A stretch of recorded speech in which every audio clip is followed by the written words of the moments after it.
mutu azana port na yede mutaleki mutu azate tares mais les lobo bien motochin ngana bien on en tares pour na yo comme déjà pour déjà 2003 2004 on a eu la musique à Mindele donc ce qui m'intéresse on motochin na ba on déjà des boucala là na zaki sur pour lobby na internet ska abonné na côté na internet na moni Jomo baza étranger à chef na général à confter manufacture les alaki oh non tellement je suis étranger penako a chef musique moi confié à Kalado bien ngona a confié voilà musique ton bandi makambo ke fona ke luka musique de lelo na zo maîtrise na ngona et puis na comprendre terrain ngona mona ki toujours pour ça mais en termes quand même il y a empreinte il y a moto commis bon je sais pas bateau travailler ba pourtant peut comboter et c'est quand même que artiste a minene ya mboka ba yemba nzembo na mongo mokili neti boy par exemple ceux qui nous ont neti masuwa par exemple masuwa konana lo seba ebe ceux qui ont neti nzembo na tu vois que même ceux qui les lo oyo nzamba bengi yo mona ko salela kongo lo mongo azala ki mobali ya bato ebaki bien Bapeki saki yona ba voisin tikaye uboyaki ah bon c'est mon avis on a terrain on a trop de pour terrain on est là non mais c'est pas mauvais non mais après mais ko donc artiste on a monaki que nzembo nanga fallait ya yemba fallait na yaka pas faire OK ouais fallait na yaka pas les padres pour na monaki par rapport à voir na monaki Nzembo yo fallait dans les padres donc l'identité ton moto yo comme on ah oui c'est un Congolais il y a zabou quand tu dis yo lingo bimisa na kota ko na nenga awa tu parles dans l'entretemps on a parolier dans l'entretemps on a marketeur ou bien après bon ceux qui se connaissent Nzembo bo yemba pe na yeto ezande premièrement dans zone nous attaché de presse naé plus dans la peine nous parolier nous joue un rôle on a mis ouais je pense c'est parce que non seulement avec amour par rapport au talent aux artistes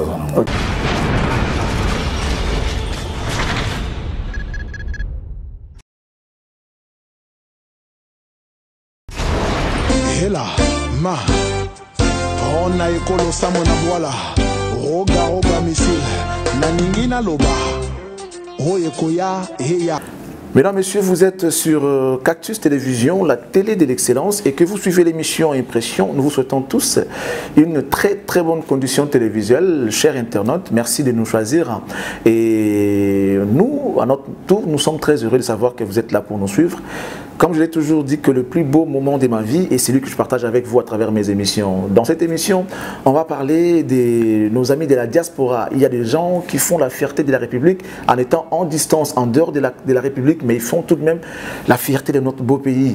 Comme cet après-midi, on va parler de cette dame qui est artiste, musicien, chanteuse, qui fait de la bonne musique, mais on n'en parle peut-être pas trop.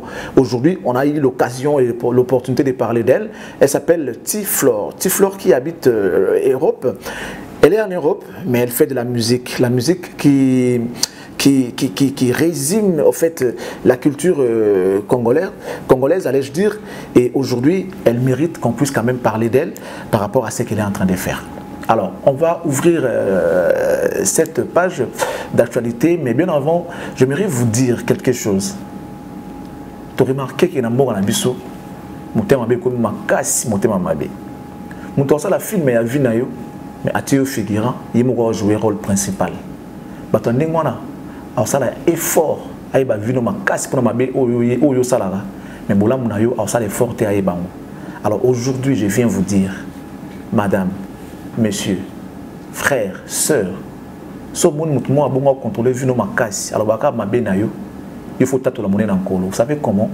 Faut le basko babola munayo. Faut ça aider siko fier. Beaucoup misa nzambe. Osumu kité. Comme ça nzambe ki non e ngani na aboye, zo na ngaya rabia. Nyusu na ngaya rabia na ramaele. Ngani na aboye, na kana voiture na ngamo bisala nga bien. Osumu kité, o témoigner kaka munai na nzambe parce que yé akoluka ko babola munu ata mukolo mote. Mabe na yo ya ngwa ça les fort aye ba sans ki bo informer. Mais ben informé, alors ça les fort à Kangango. Alors tu as le devoir toi-même de parler de toi. Si tu ne parles pas de toi, il n'y aura personne qui parlera de toi en bien, si ce n'est en mal. Donc désormais, tatola monnaie en colo à travers Bola Monayo, Tobilo a bien aux Aranango, réjouis-toi, Koumisan colo à travers Yango. Yango ils sont montés parce que toi là, bah jouer film ma vie na biso, batie biso ba figurant bango baza ba acteur principal to bi ki to kufa na ta film to kufa na biso avant bango pour to jouer rôle mo ya muke ba figurant et le roi acteur principal a kufa na rôle wana ya oza toujours vainqueur mais avant au kufa na film mango tato la grandeur en colo témoigner bien fait en colo o asaela yo so za nazolo mulai ya bien le roi Charlène Bouyika na tato lango wana mi soit bien le roi Jurès Mabeka sepela nango publier yango la sango bato neti ngaboué na fier pour na moi libandi nanga dans tato pe on est dans colo. Voilà, donc c'est à travers ces messages que nous venons fortifier les Congolais parce que Matongue l'équipe trop m'a commis et belé na kata Congo et ça fait très mal. Nous recevons cet après-midi un jeune qui donne un coup de pouce à sa sœur qui est Tiflore. Nous recevons cet après-midi Jurès qui vient nous parler de Tiflore. Mais avant cela, Baloba, que les artistes doivent se faire entourer des professionnels. Jurès, est-il professionnel? Est-il marketeur? Est-il porte-parole? Est-il attaché de presse? On le saura tout à l'heure avec Jurès. Jurès, bonjour. Bonjour, Charles. Très heureux, Yambayo. Merci. Trouvé ta solo à Tiflore. Mais tu as Jurès à Zanani. Dans le solo à Tiflore, Zanani. Bon, en fait, Jurès, déjà, Jurès à Zan parolier. Déjà, tu nios tout au Bayebi. Jurès à Zan héros de l'ombre à parolier. Nabandaki Gocha, musicien, coup de pouce. Travailler dans les musiciens. Et puis en soi, dans mon avis, natika la kagate, maman est allé parler, il fallait qu'on développe le musus. Déjà qu'on a chanteur ou chanteuse mo travailler en collaboration et puis on a poussé sur les plans nzembo ngali. Kotu na nenga kin na poussé sur les plans promotion quoi. Ok, donc, mais en parlant de ça, tout le monde a comme moi trop. Comme on dirait, moi chantage, moi on dirait mon émo courant na bande ko ba congolais. À tout ça na rien, on y le baké non ngam na sala bu ngam na banda bu ngam na banda bu. Tout le monde a moi trop pas ba congolais. Tonto yeba, tant on zo le baké, on est qu'on travaille dans la musicien dans l'ombre. Est-ce qu'on peut avoir quelques noms et artistes au travail na bango to ka ba info yo sala poto l'île dans l'agréable par exemple. Bon, pour un respect, tout d'abord il y a l'artiste vraiment tu allais dire. Non, il y a des téléspectateurs dans l'émission. Na coquille, comme ça, mais pour bango tellement la télévision, tu peux pas reconnaître Misso. On a peine à l'ingarate pour les cadres pour nous ça la bon marketing. Oh, ayebi qui a travaillé na pour échanger raté. Ayebi tellement bango va reconnaître Misso et ça sera moins difficile. On a peine les cas na reconnaître. Au moins consciemment ayebi qui a travaillé un tel peut pas ça ayebi qui nzembo ils ont un tel. Donc par rapport à bon moment. Et ça, les artistes ont toujours une bonne relation. Okay. Jusqu'à présent, toujours une bonne relation de travail. On a bango, pena bazali. Même si les padres, pesi mbote, abiga na poto, pesi reti watanabe, pesi déplique pumba, pesi R9 dans nos Fuji. Donc. Tout à l'heure, tu as dit dans le mandat sur le parking. Qu'est-ce que tu as eu avec DJ Abdul, pardon. DJ Abdul, quoi entre toi et DJ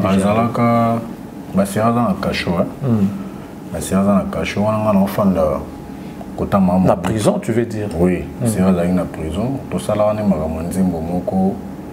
Et on a tindé la nzembo à partir de la prison. A tindé la master moko boy. Master moko ta sala musique voilà. Fallait que tout ça là cop quoi. Tout ça là. Avec Singabion, le gars on a joué déjà instrumental. Son abîmé caché na abîma nanga d'ici là na abîma. Bon, et que ça là qui abîma qui et comme qui sont na comélier, comme ko solanga insolamment. Na comélier comme solanga insolamment. Ah, na tika nanga pour na ko mona ki azapi na voité, azapi na nzembo te.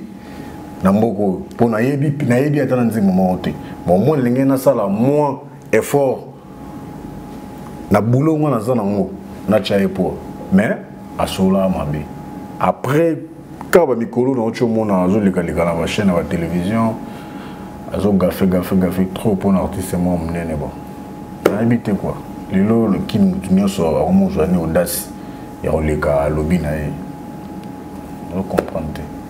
D'accord, merci beaucoup. Alors, on va parler de Tiflore. Expliquez-nous un peu Tiflore, Azanani, Abotamawapi, pas comment on passe à combien de l'eau, pas comment on passe à combien de l'eau. Ouais, Tiflore, c'est une Congolaise d'origine, Abotama à Kinshasa, à Kenda Potumke, HPNA Muke, à Tangekuna, à Salibétude trop.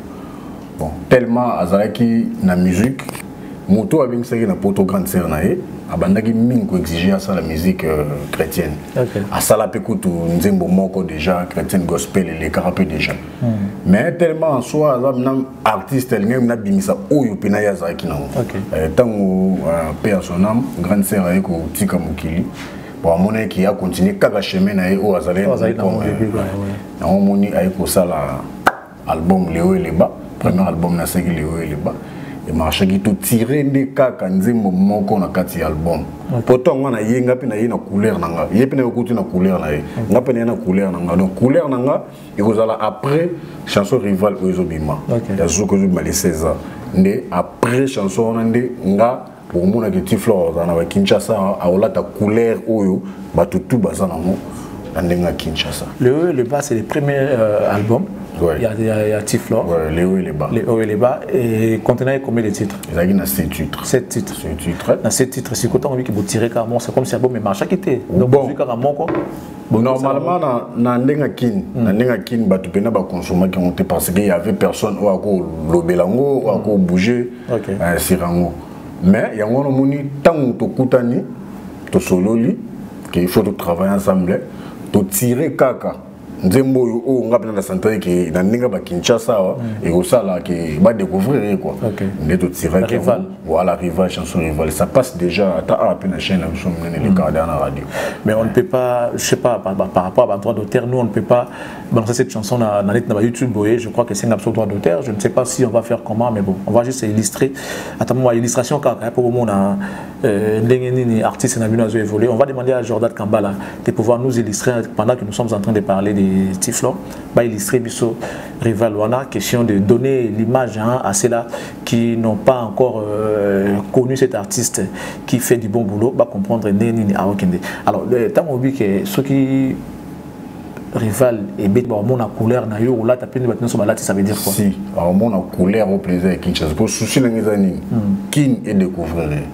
aibani ming ba côté kuna nenga ba mikili mais nenga Kinshasa pena sana konite on a linga kin nga mona za kino na bi nengi kin etambola bon na linga ki na mema epena koto bisonyo soto zala donc disons rumba rumba donc déjà ba featuring ils ont négocié mais ils en ont maintenant je reste en zone rumba les loba congolais belé au bana combo au ba ça peut fierté mboka ba ta musique ba ça peut succès ba mo bimana rumba mo ki no sa musique il y a recherche ba musique ba benga ngo world music entre guillemets tant zo lingo zongo sa Tiflor na rumba contradiction té bon ba opé batiki mo rumba ndambo ba kesala ba 2.0 ngala benga ba 2.0 et donc la musique pour world music eza bon on a le exemple mon petit papa na so franco ando beta musique ni o azaki na poto so kwa telemi bo mindele ni so ba yeba ko ka Mario na lembi na ebite beta na ninda jo à l'époque na bon abeta na ni intel à l'époque na bon yé mo kaka mais so ka yé poto ozomona ke somo so kina ba Afrique de l'Ouest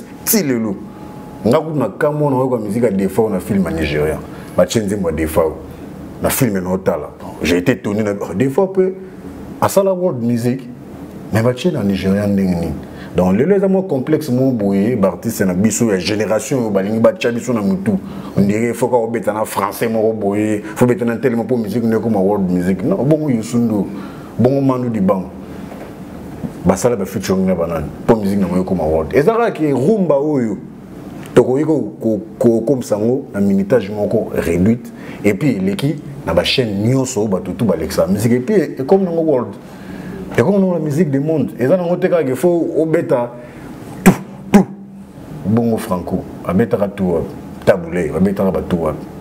Ah, on s'assure que bon, rumba c'est d'abord la voix, l'instrument et ainsi de suite. Si on s'assure que Tiflor, mon a adapté la rumba parce que partie c'est même féminin sur Abimi ils a que Abimi a facilité quoi. Rumba il y a quand même musique moins exercice makasi. C'est ngabna fo muto aye basa na note et tout. On s'assure que Tiflor va s'adapter na rumba na nezo ngo kumbela. Premièrement na zaki ero dans l'ombre so mun nga na paraître boy na ba TV c'est parce que talent na yende. Talent a été motivé, c'est bien que le talent est tout caché en point. Talent au fond de ça, effort. Kinshasa va découvrir talent. On a talent. On a Banzembo. On a un album, on a un album à l'immotion. On a talent à Banzembo. Et ça, on a tenté de belé bon, on a balayé dans le mais baza na visibilité par rapport à King pour bala ba Kingazi yango mona lingi pe aya abakisa mais rumba oyo nga na pesi oyo ya koyemba et totalement différent et ça rumba mais moderne et ça peut nater la pure mais la rumba moderne donc c'est que il y aura mélange voilà bah doit retrouver moi mélodie moko ya moi sika mais chanteuse agotika la na rumba mais musique est même so ndenge kaka ba pense ba tabler basala donc azo varier na voix musique est variée mais il y a tikali na voix donc que ça donne l'identité ton moto yo comme ah lui c'est un Congolais lui a zabou mais les lots qui obeta le rôle français na habité ton bon on a besoin de français bon le français bon mon bazali bon le côté mais vous tous dans le numéro 1 na mboka na yo nous à l'échec na mboka baninga. C'est très important. C'est très important. Mais vous avez numéro 1 Namboka Nayo que vous allez checker Namboka Baninga. C'est vrai parce que quand tu fais la musique à Mapaya, il y aura quelqu'un d'autre, il y aura personne qui va faire la rumba comme Bandeonabiso. Alors il y a Kakobeta, Net Ndonabiso, notre jeune sœur, je sais, l'ivoirienne, à Beta Rumba. Nzembonaye jour J-0. Ils a rumba. Il y a maintenant la linga la paix rumba, mais au moins que ceux qui me disent la rumba, il y a une différence. Ceux qui s'indient, il y aura toujours des différences parce que Azam, tu as raison à ce que tu viens de dire. Alors, Nakata li solo rôle na yo izanini. Quand tu dis yo lingo bimisaye na kota nanenga awa, tu parles dans l'entretemps aux parolier, dans l'entretemps aux marketeur ou bien après bon, ceux qui se connaissent Nzembo, Mbappé na yeto izanini. Premièrement, dans zone nous attaché de presse naé plus dans la peine nous parler nous jouer un rôle on a mis tout ouais mais je pense c'est parce que non seulement avec amour par rapport au talent aux artistes après qui parolier na linga rapena trop bien kolobela moté au moins na suki na komi na pesi ba ça tellement travailler na chimanga na nenga Olivier Chimanga ya bitu chimanga aidakae ah na nenga king tango ya studio déjà calé ba fils nous a déjà calé à oya au travail puis na ba mission déjà que to choisir quoi bo sota mambo banda yo yemba te te nga pena on dit la linga na suma mwana te normalement préféré na fin na bo no tindi nga mutu c'est bien alors raconte na ya yo na Tiflor et ça mende bon raconte na Tiflor et salamaki à travers Moutou. Ok. Ouais, Moutou montre ben ah ninga kin baza na cousine. Ok. Ndé tel ce qui a nazarana frère mo waza arabe na musique, arabe na héros dans l'ombre mais alinga golobate. Arabe na mom nene makasi, jires. Na opesa yo numéro na ye, on me reconnaît. Pour tala ozo sala musique mais ah pena na king ezo komate. Mais yé aza Moutou déjà un monde de musique déjà entraîneur dans la musicien, entraîneur ba journaliste, a ko ba ndeni ko sala fort pour booster. OK. Et puis na monaki ya komele nga tango tindeli album. En tout cas, c'est pas le Sénégal. Moutou a talent boy mais pourquoi ah on a king ba découvrir était. Les banda jouer na chana non. Si on pourra travailler ensemble comme ça, on a une boosté, on a peut-être par rapport à des missions internet, des missions de la télévision, de la radio, on a boosté. Et puis, ce que vous avez besoin de Nzembo, en tout cas, on a présenté qui est Nzembo, en tout cas, c'est Pelaki. Donc, on a travailler ensemble.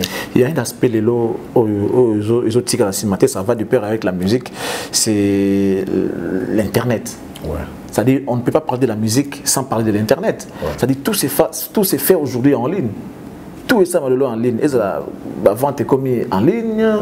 Donc, CD physique en ligne. Est-ce que maintenant le rose attaché de presse va paramétrer tout autour de l'artiste? Vous êtes en train de voir ça pour que ceux qui prochaines nous puissent s'ébumi et à se retrouver parce que la musique ils appellent business en même temps. C'est ça la musique était que bimi si vous oui oui en tout cas la mesure ils a prise, la mesure tout ils a prise mais pour le moment, tu sais là en ligne. Telle maison, chanson kaka moko, tu sais là en ligne. En plus, il n'y a pas de monde mais qui est bien, fonctionnement.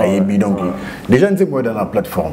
D'accord. Soit bêtis dans Tiflor officiel, bon, tu as déjà la plateforme, mais tant qu'on peut aux alabnés que oui, à 10 qu'il y a un coffret, tu as le coffret, tu as un CD, ils ont la pour le et comme il peut moi trop moi trop dans ma vie vie au côté moi artiste moi ça la vie mais peut-être à côté autour de ça il n'y a pas de qualité municipal a pas de qualité mais l'internet ça a 3 millions 4 millions de vies ils ont chié dans ma tour pour qui nous déjà à téti ils ont moi batu ndambu oyo bazar mon connaissance côté internet. Donc tu veux dire que moi doute ça bateau ça ba vu si ou oh doute y aller ba vie il y a vrai ezali ce qui ba moni pe rendement na ngoti neti na salle spectacle ba moni que oui non moto balandara ya solo public bazar belé na concert en plus disque pena bo physique et zoté comment mais yo telling so vraiment il ba vu mais boy sur le plan spectacle tout le monde a rendement malon donc quelque part ils a peine on dirait mais bien que mon qui les autres mola ils ont qu'une donc biso photos là mais mon photo garder puis ba valeur moi ils ont biso photo déborder en tant qu'artiste parce que c'est vrai tu travailles avec des gens bien que tu es dans l'ombre mais tu travailles avec des artistes fonctionnement musique n'engé qui lelo regarde na yo aussi musique na biso par exemple. Bon, musique, ce qui sur le plan évolution, musique a évolué. Par rapport à la musique évolue. On peut s'assurer des détails, expliciter pour comprendre. Tant que la musique a évolué, il y a des pionniers pour avancer la musique en haut. Et puis voilà, parce que la musique a évolué, il faut que la musique a évolué. Mais ça peut des détails pour comprendre. Génération, c'est une génération, tout le monde là. Oui, génération Wenge, surtout Kitsi Bonassi. Il y a des Ferregola, il y a des Fali, il y a des Rétiers, Fabregas, il y a des Pliques, Bazo Bundat. Bazo Bundat, en quelque sorte, que Bakou mis sa musique peine à place et c'est ngeli. Mais que Kolbaki, Moutou Moko Kakande Azali, Azo Sala, non. Baza Bangunyo so, là Bangutu Bazo Bunda. Ferrazo Bunda, Falazo Bunda. La Costa Zobunda, Bamotu, pour appeler ça image de la musique congolaise et les bandes. La question est un peu complexe. Surtout en termes de football. Surtout en termes de football. Les gens disent que Cristiano, c'est un bon joueur de football parce qu'il marque des buts. Mais Messi, le football n'est pas seulement de but, c'est aussi les spectacles. Messi fait du spectacle. Ce qu'il faut définir nos artistes d'aujourd'hui. Dans un système de jeunes à Bango, surtout je ne sais pas rigoler. Yosko c'est bien on a fait rigoler par rapport à Nini, apport naïe. Nous on a fait rigoler par rapport à Nini. Définir nous fallait apport naïe la musique na biso ezaneti Nini. Définir nous héritier à 3 artistes on a rapidement. Bon premièrement pour na Salonga. Déjà Firigola c'est un artiste de voix. On a voix en plus ça a la endurance. Oh qui a côté le mabo un spectacle à obtenir. Sans toutefois à obtenir ça veut dire donc bon tout le monde n'a pas concert bon à part la voix ils ont un logiciel et micro mais les logos bien autotune on a bien on t'arrête pour déjà 2003 2004 on a eu la musique à Mindele donc ce qui m'intéresse on autotune on déjà des mais faire déjà la qualité n'a déjà été chanteur soit télémi boy à résister 2 heures 3 heures au monde que souvenir que Aza invité place Moro boy libanda à défendre biso Falipe même déjà par rapport il y a featuring na yo azo sala ça donne aussi moi image ya mboka ninga libanda héritier même bazo bunda. Donc par rapport à Azan a port naïe donc mutaleki mutu azate mutu na port naïe frère na port na zo tcha la musique à Congo Fali pas na port na zo tcha la musique à Congo héritier pas na port na zo tcha la musique à Congo donc kolobaki mutu moko nda zo kumba ngona ko katebu ba ko felo mite ba legend bazana na ba ko fite yo o ngendo mi cheke yo ko felo binga na zaki surtout lobby na internet ka bunde na ko to na internet na moni Jomo bas étranger à Tchèbna généré à Koufté manufacture les allées non je suis étranger pénako à Tchèb musique moi Kofi à Kalazo bien on a Kofi voilà mystique donc on a Kofi bazana nous ba wera bazana nous ba JB bazali donc là moi pas sur le bagage na moto monkonde aza taliboso ndazo ben la musique mais quand tu regardes par exemple Kofi Olomide Lelo ningo lobi bazana nous et tout. Oh, imaginez que commenter dans le Kofi Olomide Yemba. Imaginez si yo na ndenge siko ya kokoma mazala déjà une fois deux fois na grand mon pas on a dit et celle d'un mois va nebele mazala mais toujours à tenter c'est parce que mboule betara za la rapé chaud à la match alinga match trop donc ils ont un problème les lorsqu'on nazala na souté chaud nazala kala ton a bandi makambo ke fona ke luka mi c'est les lo na zo maîtrise dans on et puis na comprendre terrain on a mona ki toujours ça. Mais en termes quand même il y a empreinte il y a moto commis bon je sais pas bateau travailler ba pourtant peut comboter et c'est quand même que baptiste minene ya mboka ba yemba nzembo na moko mokili neti boy par exemple ceux qui nous ont neti masuwa par exemple masuwa konana lo seba ebe ceux qui arrêtent nzembo na tu vois que même ceux qui les lo oyo nzamba bengi yo mona ko salela kongo lo moko boy na mbiro ta moko OK mbiro ta moko OK azalaki mobali ya bato ebaki bien bapekisaki yo na bavoisin tika ye oboyaki ah bon c'est mon avis na terrain on a trop de pour terrain on est non mais c'est pas mauvais non mais attends en fait na habité na Congo de comme tabou hein on a habité na Congo de comme tabou il y a des artistes hasard chanteurs mais il est interprète papa il va comment traiter à interpréter plus et ça a sonité en tout cas personne pour na papa il kata opina papa wemba nakutana papa wemba na 2013 et pas il y a venanga chituka j'ai fait la PCM moté wanga zaina frère na déplique tout ça la programmation album à l'époque tout cela na papa wemba nandima tiki papa wemba na mona oso na bongo et puis na proposer na bi na mona nzembo moko koma Jean Goubal mais yo interprétant ngapi na dans besoin au ça nga bongo abi je suis très ouvert après ça na kutu na numéro mais malheureusement azwa ki chance ti papa ma ko kufa donc artiste on mona ki ke nzembo nga fallait ya yemba fallait na ya ka pas faire OK ouais fallait na ya ka pas les padres pour na mona ki par rapport à voix na mona Nzembo, fallait dans les padres. C'est une bonne chose. C'est une bonne chose. Bravo. Ceux qui ont déjà un niveau, on a qui ont parce que ça mine les mango. En plus, les padres, 2015, on a écouté les padres. On a peine que les padres bon par rapport à ma solo nettoyo kaka. OK. En tout cas, artiste a boostanga ya boostanga pena. Ya sanga bi soki oza sérieux tikali petit na biti li on a tikala petit na. Na on moni nalinga pena témoin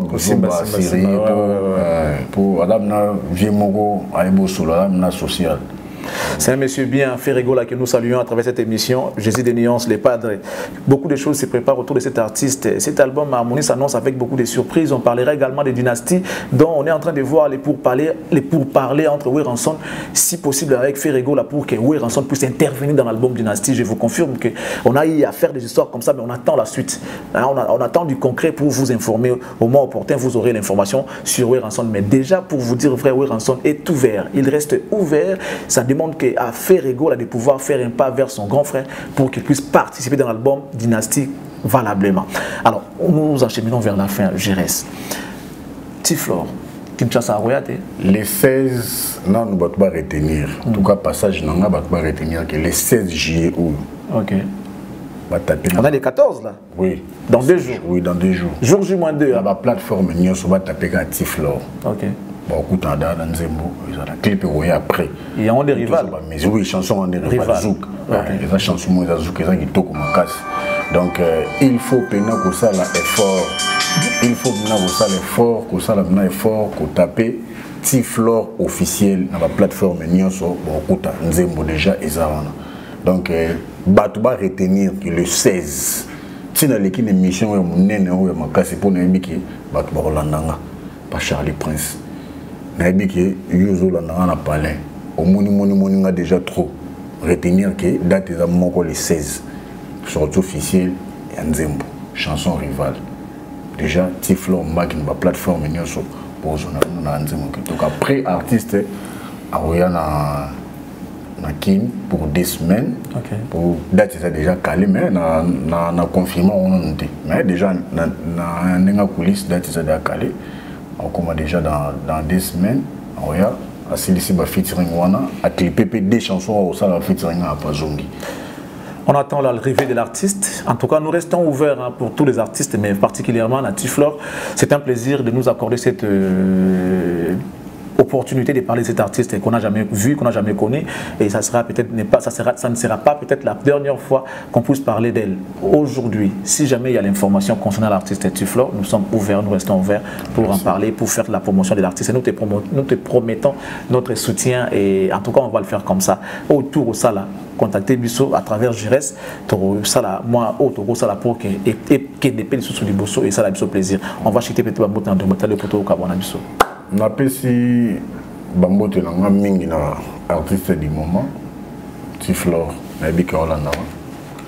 Napesi Lili Wabelo la reine de l'île. Lili Wabelo je reste na oui bana mikondo maréchal ikolo na zana nga kuno bena kolo na zana na mikondo na bombani na napesi bien so mbote napesi liboto na nga mobimba na ndenga Luanda mère na nga joyeux anniversaire. Et famille na ngani nyonso na ndenga ba Kinshasa. Bana Miko Boss, bamoto na bino pe yango Charlie Prince, moto na bino ye bana Kingasani, bana Kimbanseke, bana Njili, Miko Boss Mikondo, bana Miko Boss Mikondo. En tout cas, bana partout, que vous soyez à l'intérieur comme à l'extérieur du pays, nous vous aimons, nous vous saluons à travers cette émission. Je remercie et salue comme ça Jérémy Samakuta qui nous suit depuis la Belgique. Je pense à mon ami et frère Blaise Mboukou, fils à papa, et un artiste aussi qui a fait des très beaux titres. Et on attend l'arrivée de l'artiste ici à Kinshasa pour pouvoir le recevoir et parler de ses œuvres. Merci également à Odilo Mampouya, Eva Moiri, nos sincères condoléances. Mami, on est ma sincère condoléance à toi. Nous sommes de cœur avec la famille. Un grand merci à Dadi Mavungu Vungule, Yebisaka Pulcheri, Souka femme d'affaires, qui est aux la Kaka. Bibi chez Oumou, monté ma Cédric Makela aux États-Unis, Bambote Ebele, Topesipe Mbote Bongo na Maman Jeanne Ndoki, sans oublier Papa Alida Mavuba, Bambote Ebele. Mais on se calme. Lorsqu'on se calme, c'est pour dire bonjour ou encore faire des coucous à celle qui pèse, qui est tellement lourde. Temple du plaisir, Maman Paradis, As de cœur, Astrid de Moulenda, certainement installée confortablement dans son fauteuil, en train de suivre Père. Merci beaucoup. Des gros bisous à toi. Je reste, on va finir. Irène Impa, moi c'est Kitoko, Pelavik, les États-Unis. Un grand merci à Jires Mabeka qui était derrière sa belle caméra. Merci à Jordan Kambala qui va monter les images. Merci à Jules Vazolandonga. Merci à Brandon qui nous a assisté, qui n'a rien fait mais il nous a assisté. Merci quand même. Un grand merci à Charlène Bouyika, Nababi Zola Mindele, Meye Moto Mwendo. Alors merci beaucoup à vous aussi, mesdames, messieurs, de nous avoir suivis. Restez donc branchés sur les programmes de Cactus Télévision, la télé de l'excellence. Ce qui est, soyez les notés. On se retrouvera très prochainement dans nos prochaines émissions. Abonnez-vous s'il y a moyen. Partagez nos vidéos et puis likez, laissez-nous vos commentaires pour améliorer notre façon ou encore la qualité du travail. Nous sommes très contents et confiants que vous allez les faire. Merci beaucoup. Restez bien chez vous. Que Dieu vous bénisse.